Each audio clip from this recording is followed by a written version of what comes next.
I think that was probably the best compliment. He said I look like James Bond coming up here. So I'm afraid it's not the new guy, it's the old guy. So that's the... So I'm the medicated version of Josh James.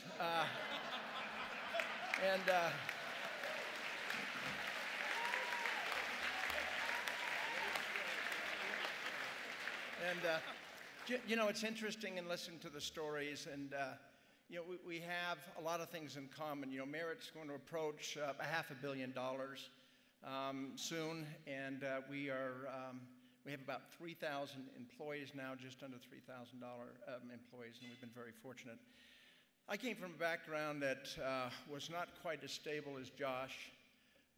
You know, I came from an abusive father, a sweetheart of a mother, with turmoil and things that were going on all the time, and I just happened to be one of the survivors in our family. And so I often ask, you know, how come I got to do this? And I still ask myself that all the time.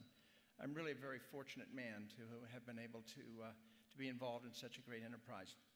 But like Josh, you know, I'm just another, I was going to say pretty face, but it's not so pretty, but just another guy that really couldn't do anything if it weren't for my partners. I'm going to tell you just a couple of stories about them. First of all, the four original founders, there was myself who started the business, and then I brought 3 people with me from Utah Medical a couple of months after I left Utah voluntarily. And I brought Kent Stanger over, and Kent was my CFO, and we started working, and we literally went to that Wendy's, and we would draw ideas out on a napkin, and we'd talk about the business. A fellow by the name of Bill Padilla, and Bill was this great designer, and he was a machinist.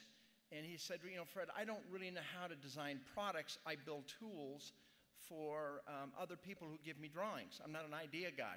And I said, Bill, what is so hard of taking something and I'll give you the ideas and you just build those? And he said, I don't really know that I can do that. Well, it's 25 years later, and he is really the designer of all the things that we thought up. And then there was Darla Gill. And Darla, I remember, was working for Utah Medical, and Darla came over one day, and I said, Darla, I'd like to hire you to oversee our sales and marketing. And she said, well, what are you guys going to do? And I said, well, I can't tell you. She said, now, let me see if I've got this right.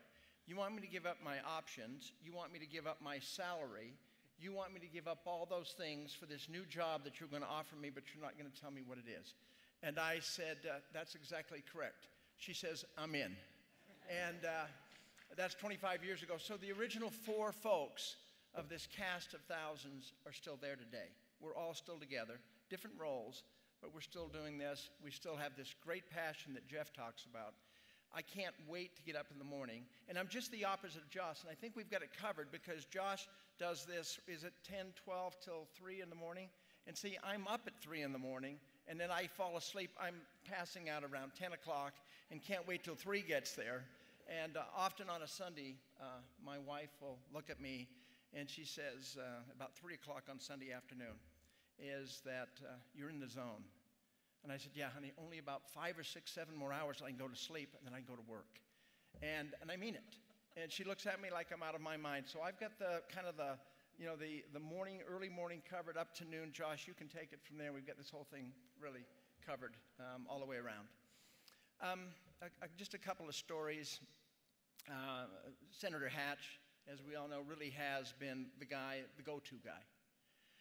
About 20 years ago, I was having a problem with the FDA. I had filed a submission, and a year had gone back, and I had not even received a letter from the FDA. Not a letter at all. So I called Senator Hatch, and I said, Senator, I'm coming to Washington, and I'm going to handcuff myself to the door of the FDA. I'm going to get arrested because this is my government, and they have to listen to what we're doing. I've got materials and people that want jobs. I can't get them to respond to me. I went to Washington, had these great handcuffs, and the phone rings, and it's Senator Hatch. He said, you know, Fred, you really shouldn't do this. It's not a smart thing to do. And will you give me 24 hours? And Senator, I don't know if you remember this, Trish McKnight came over, and she calmed me down, gave me some more of my medication, and so I didn't handcuff myself, but I did wait for a day. We went and met with the FDA, and here's the kind of the sad part of that whole story. After meeting with them, they said, well, we'll get back to you in 30 days. And I said, okay, I've been waiting for 12 months. What's 30 days? And on the 30th day, the FDA came back, and they said, we've reviewed your submission, and we have deemed your product not to be a medical device.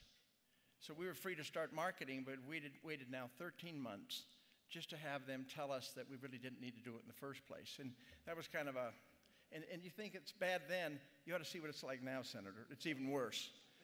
But that being said, I don't want to get political here. I want to thank, by the way, I would like to announce that I am going to run for governor and no, I'm not going to do that. Listen, we do live in this great state. They talked about the legislature. They talked about the governor's office. They talk about the things that we do. This really, truly is the best environment to have a great business. It really is truly business friendly. And we work and we have businesses and factories in other places all over the world. There really isn't any place at all that can compete with Utah. It's a tremendous place. So I had an opportunity today to meet with 30 MBA students from the University of Utah. And as I looked at them and left there, as discouraged as I have been about some of the political outcomes, and I take a look at the issues that we face as a nation, as I looked at those 30 kids today, not the 30 ones that are here tonight, but these 30 MBA students, I came walking out of that meeting late this afternoon with hope, with belief. I could see it in their eyes. Things will be okay. We'll deal with our problems. It may be a little bit distasteful and it's going to get a little bit messy, but we're going to work through it because we have these great kids, this next generation of leaders and entrepreneurs and thinkers, wonderful kids, and we're going to be okay as a nation. We have to all get involved in this process, and we'll continue to have this great legacy of risk-taking and entrepreneurism and all the things that have made us great as a nation and the reason why we're here tonight. So to Rich, Alan, thank you, ladies and gentlemen. God bless you all, and thank you for your good works. Thank you very much.